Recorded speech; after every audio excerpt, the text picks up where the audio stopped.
Vous êtes des ambassadeurs ici au Niger. Aujourd'hui, par le fait donc de la guerre, les impérialistes ont voulu déchirer notre société, nous anéantir, faire en sorte que nous ne puissions plus jamais relever la tête et nous soumettre pour toujours. Mais l'effet escompté pour eux n'aura jamais lieu. Parce qu'au lieu de cela, cette guerre est venue nous souder, nous unir et plus que jamais nous restons debout.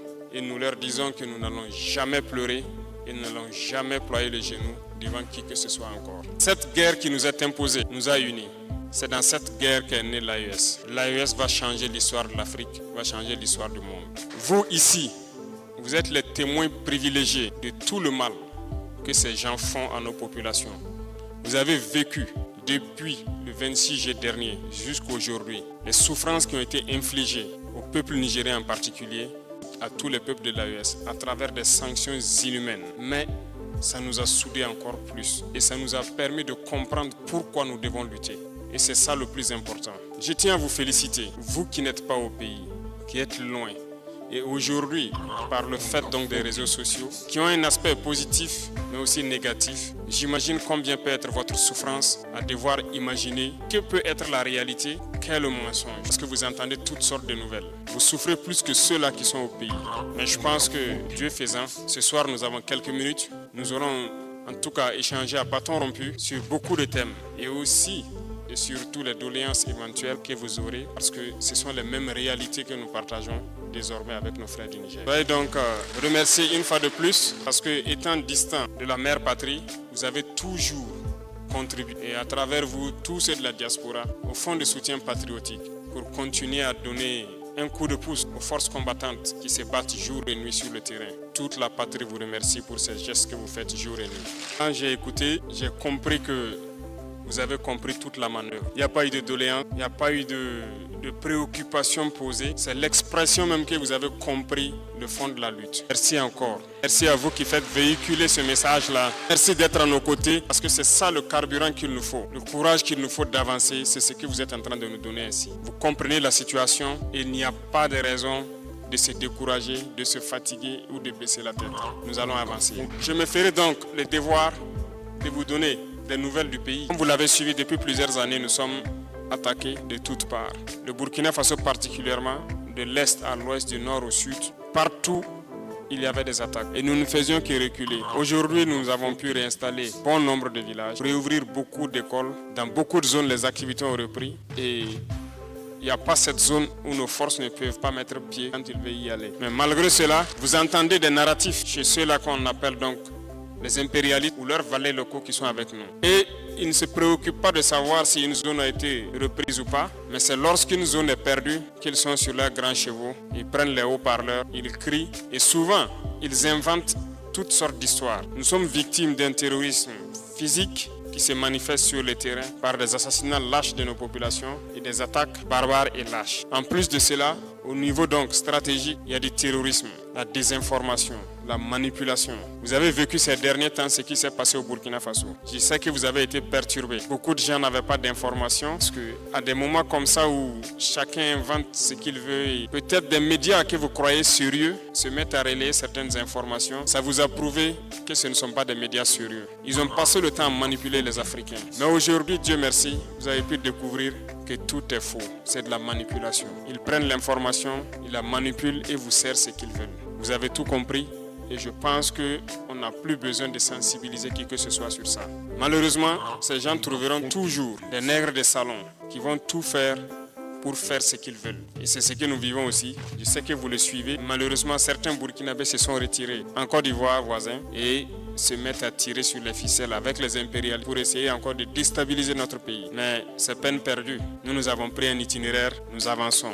On ne va jamais regarder derrière. La pression monte un peu partout dans l'AES en termes d'attaques terroristes. Vous pouvez suivre. Les forces veillent au grain et nous continuons de nous battre. Mais nous pouvons vous assurer d'une chose. Se battre en est une, mais l'autre, c'était que nous étions dans une configuration qui ne nous permettait même pas d'être libres dans la manœuvre. Dieu merci aujourd'hui, personne ne peut nous empêcher d'aller nous équiper où nous voulons. Personne ne vient pour concevoir des manœuvres avec nous. Les états-majors réfléchissent comme ils veulent et mènent leurs opérations. Nous achetons nos moyens aériens où nous voulons et nous les employons comme nous voulons.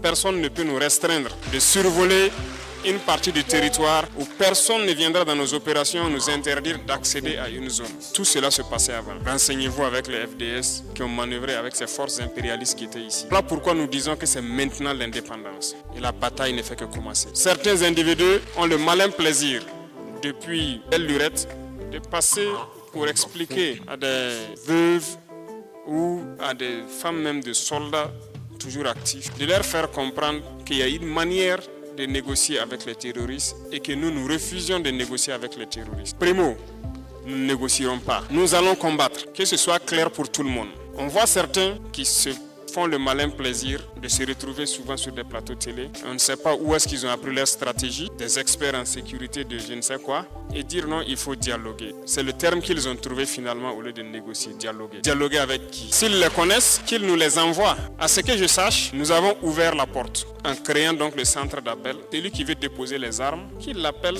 et qu'il dépose les armes. Nous verrons quoi faire pour lui. Le Burkina Faso doit être une destination interdite pour ces mercenaires-là. Et nous combattrons dans tout l'espace de l'AES pour libérer nos terres et pouvoir nous épanouir. Ils ont passé le temps à nous faire comprendre qu'on est pauvre. Chaque année, vous voyez les bilans. Soit le Niger avant-dernier, le Burkina énième. C'est ce qui se passe. Et ça les plaît de classer les pays les plus riches jusqu'aux pays les plus pauvres. Et c'est nous les pays les plus pauvres, les pays sahéliens. Nous, on se fait la bagarre sur la queue. Ok, on a pris nos responsabilités, on vous dit quittez chez nous, on va s'organiser et se développer. Là aussi, vous dites que vous ne partez pas. Je ne peux pas comprendre. Si on est pauvre, on n'a rien. Mais partez, laissez-nous, on va travailler. Pourquoi vous ne partez pas? Ah, ce n'est pas clair alors. C'est qu'il y a quelque chose en bas. Il y a Anguille sous roche. Depuis 1968, prenons le cas du Niger. Ils exploitent l'uranium, mais le Niger n'a pas d'électricité. Mais Paris, ville lumière. C'est normal ça. Mais laissez-nous, on va se développer, on va se débrouiller avec notre uranium aussi. On saura quoi faire. Depuis des années, chez nous au Burkina, ils exploitent l'or partout. Vous n'avez même pas de bonne route pour accéder au site. Pourquoi? Ok, maintenant, nous savons exploiter l'or. Je ne sais pas pourquoi nous donnons même des permis à des multinationales venant de ces pays-là. On va exploiter notre or nous-mêmes. On a déjà lancé, on va commencer, on va le faire. Nous sommes toujours en train de réorganiser et d'équiper l'armée. Nous ne sommes pas arrivés au niveau que nous voulons. Mais nous contrôlons la situation, nous maintenons le cap, mais nous allons monter en puissance parce que les équipements vont venir, les effectifs vont s'accroître. Nous allons faire la bataille. Ça, c'est sûr. On peut souffrir, mais il nous faut de la patience, c'est tout.